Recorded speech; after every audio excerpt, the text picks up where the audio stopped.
আসসালামু আলাইকুম। রোজা নিয়ে একটি ভিডিও বানানোর জন্য অনেকেই বিভিন্ন সময় অনুরোধ করেছেন। রোজা শব্দটি ফার্সি, তবে রোজা বলতে আমরা সাওম বা সিয়ামে বুঝি। ইসলাম ধর্ম ছাড়াও ইহুদি, খ্রিস্টান, কনফুসিয়ানিজম, হিন্দু, তাওইজম সহ অন্যান্য সকল প্রধান ধর্মে রোজা বা উপবাসের বিধান আছে। রোজা নিয়ে কোরআনের বর্ণনা, হাদিসের বিশ্লেষণের বাইরেও হাজারো প্রশ্ন, অন্তহীন জিজ্ঞাসার জবাব মিলবে এই ভিডিওতে ইনশাল্লাহ। হাদিস ছাড়া রমজানের রোজা রাখবেন কিভাবে? কোরআনে তো মাত্র 10টি রোজার কথা আছে। রোজার নিয়াত, তারাবির নামাজ, ইতেকাফ, শবে কদরের বিস্তারিত বিবরণ হাদিস ছাড়া কিভাবে জানব? এই জাতীয় বেশিরভাগ প্রশ্ন শুনে শুনে বলা, কোরআন হাদিস পড়ে বলা নয়। এই ছোট্ট ভিডিওতে কোরআনের 5টি আয়াত উল্লেখ করব, যাতে রোজা সংক্রান্ত সকল প্রশ্নের উত্তর পাবেন।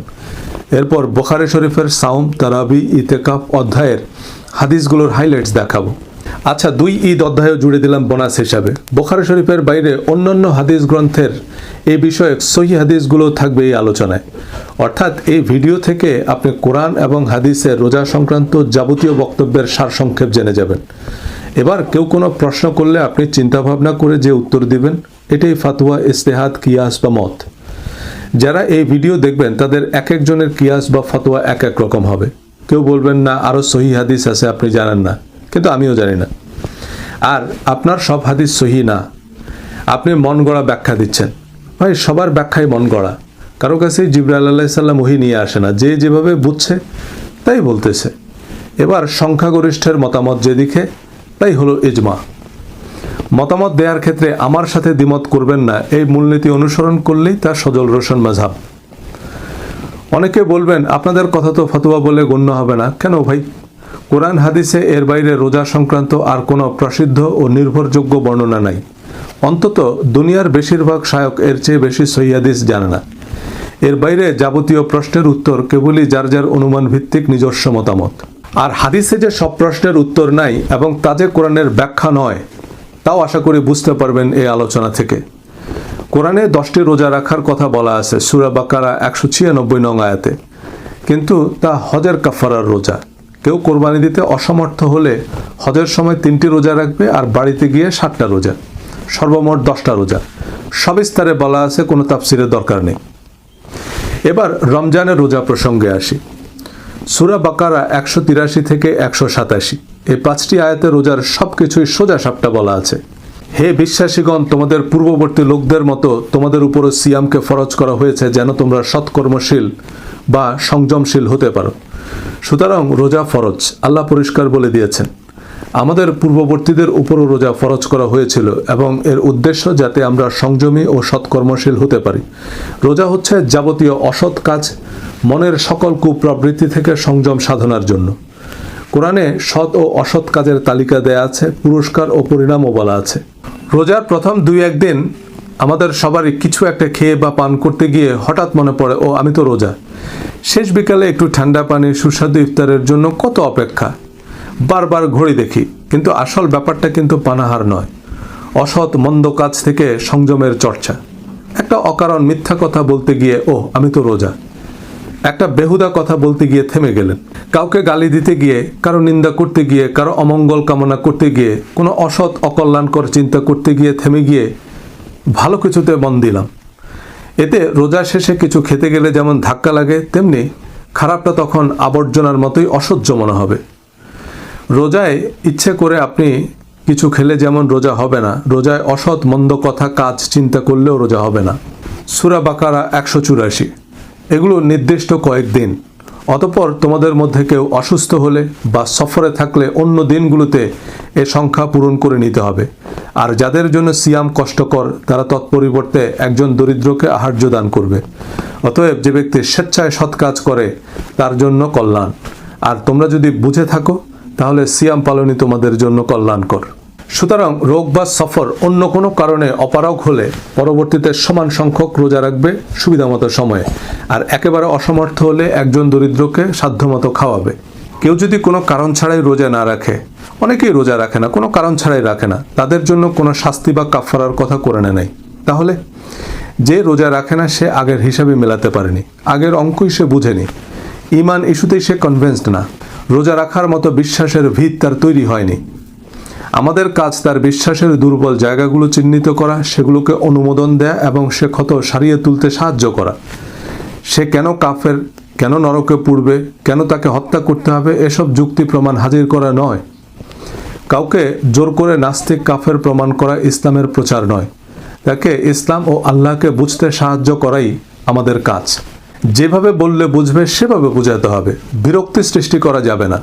কিন্তু কোন মাসে রোজা রাখবো, কেন রাখবো, রোজার ফজিলত ফাজাইলে সিয়াম ছাড়া কেমনে জানবো? পরের আয়াতেই বলা আছে, সূরা বাকারা 185, রমাদান মাস। এতে কোরআন নাজিল করা হয়েছে মানুষের হেদায়েতের জন্য এবং হেদায়েতের স্পষ্ট নিদর্শন ও সত্যাসত্যের পার্থক্যকারী রূপে। কাজেই তোমাদের মধ্যে যে এই মাস পাবে সেজন্য এই মাসে সিয়াম পালন করে। তবে তোমাদের কেউ অসুস্থ থাকলে বা সফরে থাকলে অন্য দিনগুলোতে এ সংখ্যা পূরণ করবে। আল্লাহ তোমাদের জন্য সহজ চান এবং তোমাদের জন্য কষ্ট চান না। আর যাতে তোমরা সংখ্যা পূরণ করো এবং তিনি তোমাদের যে হেদায়েত দিয়েছেন সেজন্য তোমরা আল্লাহর মহিমা ঘোষণা করো এবং যাতে তোমরা কৃতজ্ঞতা প্রকাশ করো। দুনিয়ার হাদিস, তাফসির আর ফাজাইলের কিতাব একসাথ করলেও কোরআনের এক আয়াতের সমান ওজন হবে না। রমজান মাস এটা একটা আরবি মাস, সুতরাং কোন মাসে রোজা রাখবেন উত্তর দেয়াই আছে। এ মাস কেন এত বরকতময়? কারণ এ মাসে কোরআন নাজিল হয়েছে যা সত্যাসত্যের পার্থক্যকারী। কোনটা সত্য কোনটা মিথ্যা এটা কোনো আল্লামা শাইখুল হাদিস বলবেন না, এটা বলবে কোরআন। এ মাসে আমরা কেন সিয়াম পালন করব? যাতে তিনি তোমাদের যে হেদায়েত দিয়েছেন অর্থাৎ কোরআন দিয়েছেন সেজন্য তোমরা আল্লাহর মহিমা ঘোষণা করো এবং যাতে তোমরা কৃতজ্ঞতা প্রকাশ করো। সুতরাং রমজান মাস হচ্ছে কোরআনকে সেলিব্রেট করার মাস, আল্লাহর মহিমা কৃতজ্ঞতা প্রকাশের মাস, কারণ এটা কোরআন নাজিলের মাস। এ মাসে আমরা আল্লাহকে ডাকবো কারণ আল্লাহ আমাদের ডাকে সাড়া দেন। এই আল্লাহকে ডাকার নামই হচ্ছে দোয়া। পরের আয়াতে আল্লাহ বলছেন, সূরা বাকারা 186, আর আমার বান্দা যখন আমার সম্পর্কে আপনাকে জিজ্ঞেস করে তখন আপনি বলে দিন, নিশ্চয়ই আমি অতি নিকটে। আহ্বানকারী যখন আমাকে আহ্বান করে আমি তার আহ্বানে সাড়া দিই। কাজেই তারাও আমার ডাকে সাড়া দিক এবং আমার প্রতি ঈমান আনুক যাতে তারা সঠিক পথে চলতে পারে। এখন আল্লাহকে কিভাবে ডাকবেন, কি চাইবেন, কিভাবে চাইবেন, কোরআনেই আল্লাহ শিখিয়েছেন। আপনারা চাইলে কোরআনের দোয়াগুলো নিয়ে আমি একটি ভিডিও বানাবো ইনশাআল্লাহ। কোরআনের দোয়া লিখে কমেন্ট করুন। এগুলো আল্লাহর নবী রাসূলদের কবুল হওয়া দোয়া, আল্লাহ কোরআনে ফাঁস করে দিয়েছেন। কিন্তু আমরা নুরানি ওজিফাকে নিই। হযরত আদম আলাইহিস সালামের চেয়ে বড় বিপদে নিশ্চয়ই আমরা পড়ি নাই। বেহেশতের রাজকীয় জীবন থেকে তিনি অকুল পাথারে পড়লেন। জন নাই, মানব নাই, কোথাও কেউ নাই। এমন অগ্নি পরীক্ষায় যে দোয়ায় আল্লাহ হযরত আদম আলাইহিস সালামকে ক্ষমা করলেন, আল্লাহ কোরআনে লিখ করে দিলেন। হযরত জাকারিয়া আলাইহিস সালাম যে দোয়া করার পর আল্লাহ তাকে সন্তান দিয়েছেন, আল্লাহ কোরআনে উল্লেখ করেছেন। সব নবীগণের মকবুল দোয়া আছে কোরআনে, এরপরও কেন আলাদা দোয়ার বই লাগবে? আচ্ছা, রোজা যে রাখবো কেমনে রাখবো, কখন থেকে কখন, কি করা যাবে কি করা যাবে না, এসব কথা কি আছে কোরআনে? জি, পরের আয়াতেই আছে, সূরা বাকারা 186। সিয়ামের রাতে তোমাদের জন্য স্ত্রী সম্ভোগ বৈধ করা হয়েছে, তারা তোমাদের পোশাক স্বরূপ এবং তোমরাও তাদের পোশাক স্বরূপ। আর তোমরা পানাহার করো যতক্ষণ রাতের কালো রেখা থেকে উষার সাদা রেখা স্পষ্ট রূপে তোমাদের নিকট প্রকাশ না হয়। অতঃপর রাতের সূচনা পর্যন্ত সিয়াম পূর্ণ করো।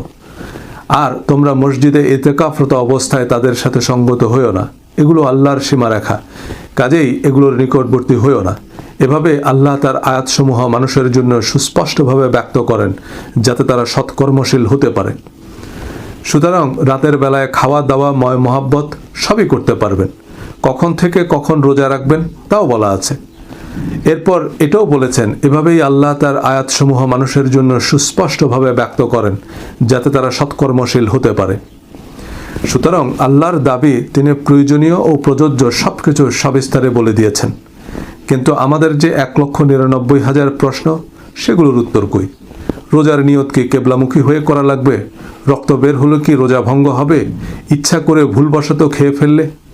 হুজুরদের কাছে প্রশ্ন করলে তো ওনারা চিবিয়ে চিবিয়ে উত্তর একটা দেন, নিশ্চয়ই হাদিস থেকেই দেন। জি না, এগুলো স্বরচিত উত্তর বা আরেকজনের স্বরচিত উত্তর। একজনের নামের আগে শাইখুল ইসলাম, কুতুবে সোবহানি, মাহবুবে রব্বানি এবং নামের শেষে দামাত বারাকাতুহুম, হাফেজাহুল্লাহ, রাহিমাহুল্লাহ লাগিয়ে আগে ওনাকে নবী বানাবে, তারপর ওনার কথাই নবীর কথার মতো মানতে হবে।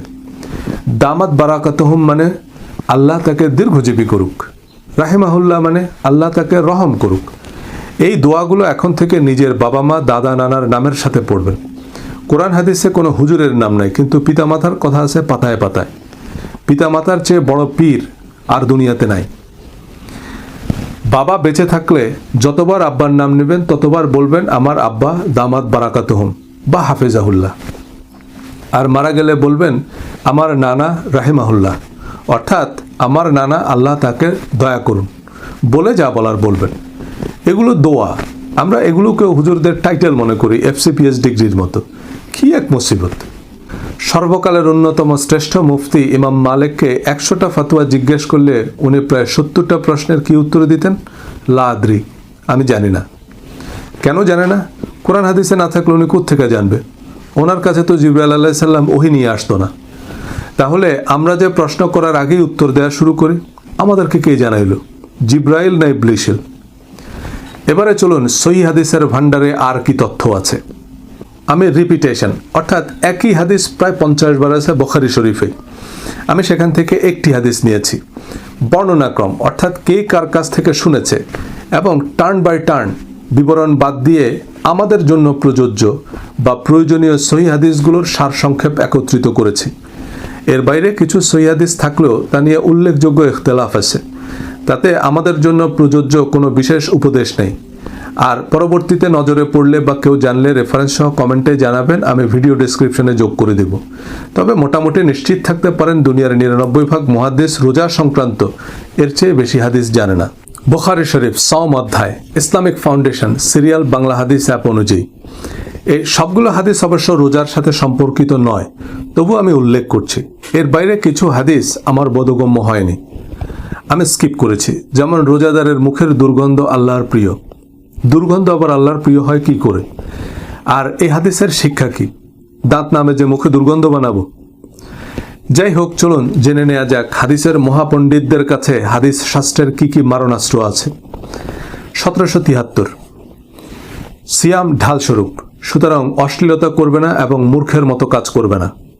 1781 রমজানের প্রতি রাতেই জিবরাইল আলাইহিস সালাম নবীজির সাথে একবার সাক্ষাৎ করতেন এবং নবী সাল্লাল্লাহু আলাইহি সাল্লাম তাকে কোরআন শোনাতেন। 1782 যে ব্যক্তি মিথ্যা বলা ও সে অনুযায়ী আমল বর্জন করেনি, তার এ পানাহার পরিত্যাগ করায় আল্লাহর কোনো প্রয়োজন নেই।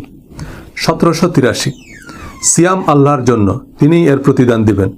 1784 যে ব্যক্তির সামর্থ্য আছে সে যেন বিবাহ করে নেয়, আর যার সামর্থ্য নাই সে যেন সাওম পালন করে। সাওম তার প্রবৃত্তিকে দমন করে। এটা বিবাহ অধ্যায়ের হাদিস, তবে রোজা শব্দটি থাকার কারণে এই অধ্যায়েও আছে। 1785 চাঁদ না দেখে তোমরা সাওম পালন করবে না এবং চাঁদ না দেখে ইফতার করবে না। যদি মেঘাচ্ছন্ন থাকে তাহলে তার সময় 30 দিন পরিমাণ পূর্ণ করবে। যাদের ধারণা পৃথিবীর বিভিন্ন বড় বড় শহরে সাহরি ও ইফতারের সময়সূচি বা ইফতারের বাহারি রেসিপি মনে হয় হাদিসে আছে, এই আছে হাদিসে। কারণ হাদিস একটা নির্দিষ্ট সময়ে, নির্দিষ্ট অঞ্চলে, নির্দিষ্ট বাস্তবতায়, নির্দিষ্ট ব্যক্তি বা গোষ্ঠীর জন্য নবীজির উপদেশ, আর কোরআন সার্বজনীন। 1793 তোমরা কেউ রমজানের একদিন কিংবা 2 দিন আগে থেকে সাওম শুরু করবে না। 1800 নবী সাল্লাল্লাহু আলাইহি সাল্লাম তার অনুকরণে এক নাগাড়ে সাওম পালনে সাহাবীদের নিষেধ করলেন। আমি তো তোমাদের মতো নই, আমাকে খাওয়ানো হয়, পানও করানো হয়। এটা রমজানের বাইরে টানা রোজা রাখার কথা বলা হয়েছে। 1801 তোমরা সাহারি খাও, কেননা সাহারিতে বরকত আছে। 1812 এটা খুব ইন্টারেস্টিং একটা হাদিস। এক লোক রোজা অবস্থায় স্ত্রীকে মহব্বত করতে গিয়ে রোজায় ভেঙে ফেলছে। রাসূল সাল্লাল্লাহু আলাইহি সাল্লাম বললেন, একটা কৃতদাস আজাদ করতে পারবে? সে বলল না। তিনি বললেন, এক নাগাড়ে 2 মাস সাওম পালন করতে পারবে? সে বলল না। এরপর তিনি বললেন, 60 জন মিসকিনকে খাওয়াতে পারবে কি? সে বলল না। নবীজি সাল্লাল্লাহু আলাইহি সাল্লাম তাকে এক ঝুড়ি খেজুর দিয়ে বললেন, এগুলো গরিবদের মধ্যে দান করে দাও। ওই লোক বলল, আমার থেকে গরিব এই শহরে আর কেউ নাই। নবীজি সাল্লাল্লাহু আলাইহি সাল্লাম হেসে দিয়ে বললেন, আচ্ছা ঠিক আছে, যাও তুমিই খাও, তোমার পরিবার কেউ খাও। তার মানে আপনার সামর্থ্য অনুযায়ী যতটুকু পারেন ততটুকু করবেন। 1822 সফরে সাওম পালনের কোনো নেকি নাই। 1828 সাওম এর কাজা জিম্মায় রেখে যদি কোনো ব্যক্তি মারা যায় তাহলে তার অভিভাবক তার পক্ষ থেকে সাওম আদায় করবে। 1833 লোকেরা যতদিন যাবৎ সময় হওয়া মাত্র ইফতার করবে ততদিন তারা কল্যাণের উপর থাকবে। 1867 নবীজি সাল্লাল্লাহু আলাইহি সাল্লাম 2 ঈদের দিনে সাওম পালন করতে নিষেধ করেছেন। 1879 আশুরের দিনকে ইহুদিগণ ঈদ মনে করত এবং সাওম পালন করত। নবীজি সাল্লাল্লাহু আলাইহি সাল্লাম বললেন, তোমরাও এই দিনে সাওম পালন করো। লাইলাতুল কদরের তারিখ নবীজি সাল্লাল্লাহু আলাইহি সাল্লামকে স্বপ্নযোগে জানিয়েছিল, কিন্তু তিনি তা ভুলে গিয়েছেন এবং বিজোড় রাতে খোঁজ করতে বললেন। এমন হাদিস অন্যান্য অধ্যায়ে মিলিয়ে 20-25 বার আছে বুখারী শরীফে। হাদিসের নম্বর আমিও ভুলে গিয়েছি। এই হচ্ছে বুখারী শরীফের সাওম অধ্যায়ের হাদিস। এবারে বুখারী শরীফের বাইরে মুসলিম শরীফ থেকে মুসান্নাফে আব্দুর রাজ্জাক পর্যন্ত রমজানের রোজা সংক্রান্ত আর যত সহিহ হাদিস আছে তার সারসংক্ষেপ বলি। ইমাম বুখারী অবশ্যই হাদিসগুলো সহিহ মনে করেননি। মিশকাত সিরিয়াল নম্বর বাংলা হাদিস অ্যাপ অনুযায়ী। আমাদের ও আহলে কিতাবদের মধ্যে পার্থক্য হলো সাহারির, মানে তারা সাহারি খায় না। 1987 যে ব্যক্তি ফজরের আগে সাওমের নিয়ত করবে না তার সাওম হবে না। তিরমিজি, আবু দাউদ, নাসাই, দারেমি। 1888 তোমাদের কেউ ফজরের আজান শুনতে পেলে সে যেন হাতের বাসন রেখে না দেয়, বরং নিজের প্রয়োজন সেরে নেয়। আবু দাউদ। 2007 অনিচ্ছায় বমি হলে তার রোজা কাজা করতে হবে না। তিরমিজি, আবু দাউদ, ইবনে মাজাহ, দারেমি। 2012 যে সিঙ্গা লাগায় ও যে সিঙ্গা দেয় উভয়ই নিজেদের সাওম ভেঙে ফেলেছে। আবু দাউদ, ইবনে মাজাহ ও দারেমি। এই হাদিস শোনার আগ পর্যন্ত কিন্তু সিঙ্গা লাগাইলেও আপনার রোজা ভাঙতো না, এখন ভাঙবে। এভাবে যত প্রশ্ন করবেন তত বনি ইসরায়েলের গরুর মতো জিনিসটা কঠিন হবে। 2032 ঋতুবতী মহিলাদের সাওম কাজা করতে হয়, সালাত কাজা করতে হয় না। মুসলিম, মুসান্নাফে আব্দুর রাজ্জাক। 2047 যে ব্যক্তি রমজান মাসের সাওম রাখবে অতঃপর সে শাওয়াল মাসের 6টি সাওম রাখবে, তাহলে সে একাধারে সাওম পালনকারী বলে গণ্য হবে। মুসলিম ও অন্যান্য। হাদিসের সহজ পাঠ শিরোনামে কয়েকটি পর্বে হাদিসের এমন হাইলাইটস দেখাবো। কোরআনের বাইরে হাদিস থেকে সব প্রশ্নের উত্তর মিলবে না, বরং নতুন প্রশ্ন তৈরি হবে। তবুও মুহাদ্দিস হুজুররা কি না জানি সব জেনে ফেললো, কি গোলা বারুদ না জানি তাদের কাছে আছে, এই আশঙ্কায় আমরা তাদের তাকলিদ করি। যারা নিজেরাই ইজতিহাদ করতে চান, বুঝে ধর্মচর্চা করতে চান, তাদের জন্য আমি এই সিরিজটি বানানোর ইচ্ছা রাখি। আগ্রহীরা হাদিসের সহজ পাঠ লিখে কমেন্ট করুন। হাদিস জানলে নিজেই বুঝবেন যে হাদিস কোরআনের মতো সার্বজনীন নির্দেশ নয় এবং তা কোরআনের ব্যাখ্যা নয়। এবারে বুখারী শরীফের তারাবি অধ্যায়। ঘুরিয়ে ফিরিয়ে 3টা দরকারি হাদিস আছে। 1882 যে ব্যক্তি ইমানের সাথে সওয়াব লাভের আশায় তারাবি সালাত আদায় করে তার পূর্ববর্তী গুনাহসমূহ মাফ করে দেওয়া হয়। 1883 হযরত ওমর রাদিয়াল্লাহু তাআলা আনহু ইমামের সাথে সম্মিলিত তারাবি সালাত আদায়ের প্রচলন করেছিলেন। 1885 নবীজি সাল্লাল্লাহু আলাইহি সাল্লাম 3 দিন রাতে সালাত আদায় করেন এবং লোকেরা তার সাথে সালাত আদায় করেন। চতুর্থ দিন ফরজ হয়ে যাওয়ার আশঙ্কায় তিনি আর বের হননি। তারাবি নামাজের বিবরণ কোরআনেও নাই। নবীজি সাল্লাল্লাহু আলাইহি সাল্লামও এখনকার মতো আয়োজন করে পড়েননি। হযরত আবু বকর রাদিয়াল্লাহু তাআলা আনহুর সময়কালেও এ প্রচলন ছিল না। অন্যান্য হাদিস গ্রন্থে মারামারির কিছু জাল জয়ীফ হাদিস আছে। 8 রাকাত না 20 রাকাত পড়তে পারেন, বহুত ফায়দা হাসিল হবে। এবারে বুখারী শরীফের ইতিকাফ অধ্যায়। 1899 রাসূলুল্লাহ সাল্লাল্লাহু আলাইহি সাল্লাম রমজানের শেষ দশক ইতিকাফ করতেন। 1902 নবীজি সাল্লাল্লাহু আলাইহি সাল্লাম যখন ইতিকাফে থাকতেন তখন প্রাকৃতিক প্রয়োজন ছাড়া ঘরে প্রবেশ করতেন না। 1904 ওমর রাদিয়াল্লাহু তাআলা আনহু জাহিলিয়ার যুগে মসজিদে হারামে 1 রাত ইতিকাফ করার মানত করেছিলেন। নবীজি সাল্লাল্লাহু আলাইহি সাল্লাম বললেন, তোমার মানত পুরা করো। তার মানে জাহিলি যুগেও লোকেরা ইতিকাফ করত। 1916 ইন্তেকালের বছর নবীজি সাল্লাল্লাহু আলাইহি সাল্লাম 20 দিনের ইতিকাফ করেছিলেন। যারা এতক্ষণ ধৈর্য ধরে সাথে ছিলেন তাদের জন্য বোনাস হিসাবে 2 ঈদ অধ্যায়ের হাইলাইটস। 903 আজকের এই দিনে আমরা প্রথমে সালাত আদায় করব, এরপর কোরবানি করব। 906 সালাতের আগে যে জবে করবে তাকে আবার জবে বা কোরবানি করতে হবে। এই হাদিস অন্তত 20 বার আছে বুখারী শরীফে। 903 নবীজি সাল্লাল্লাহু আলাইহি সাল্লাম ঈদ উল ফিতরের দিন কিছু খেজুর না খেয়ে বের হতেন না। বিজোড় সংখ্যক খেজুর খেতেন বলে বর্ণনা আছে। তিনি হয়তো গুনে খাননি, আরেকটা কম বেশি খাইলে হাদিসটা হতো তিনি জোড় সংখ্যক খেজুর খেয়েছেন। 908 ঈদগাহে নবীজি সাল্লাল্লাহু আলাইহি সাল্লাম সালাত শেষ করে তিনি লোকেদের নসিহত করতেন, উপদেশ দিতেন এবং নির্দেশ দান করতেন। সালাতের আগে বক্তৃতা করা সুন্নাহ বিরোধী। 913 নবীজি সাল্লাল্লাহু আলাইহি সাল্লাম ঈদ উল ফিতরে 2 রাকাত সালাত আদায় করেন, এর আগে পরে আর কোনো সালাত আদায় করেননি। 918 জিলহজ মাসের প্রথম 10 দিনের আমল অন্যান্য দিনের আমলের তুলনায় উত্তম। এই আমল দ্বারা হজ ওমরা উদ্দেশ্য হতে পারে। 923 ঈদগাহে ঋতুবতী মহিলারা আলাদা থাকতেন। 924 খুতবা শেষে মহিলাগণের কাছে গিয়ে নবীজি সাল্লাল্লাহু আলাইহি সাল্লাম তাদের উপদেশ দিতেন, তাদের নসিহত করতেন এবং তাদের সদকা দানের নির্দেশ দিতেন। 925 নবীজি সাল্লাল্লাহু আলাইহি সাল্লাম ঈদুল আজহার দিনে বাকি কবরস্থানে গমন করেন, তারপর তিনি 2 রাকাত সালাত আদায় করেন। That's it. এই হাদিসগুলো ছাড়া ইসলাম ধর্ম অচল। আমাদের শাইখুল হাদিসরা উত্তর মেরু দক্ষিণ মেরু একত্র করেছেন এই তথ্যগুলো জানার জন্য। ভিডিওটি আবার দেখুন, মেলানোর চেষ্টা করুন এই বিচ্ছিন্ন বিক্ষিপ্ত বর্ণনাগুলো কি কোরআনের ব্যাখ্যা। এতে কি আমাদের সব প্রশ্নের উত্তর মিলেছে নাকি আরও জটিলতা বেড়েছে? এর চেয়ে কোরআনের বর্ণনা কি আরও স্পষ্ট নয়? যাই হোক, এই হচ্ছে শাইখুল হাদিসদের জ্ঞানের ভাণ্ডার।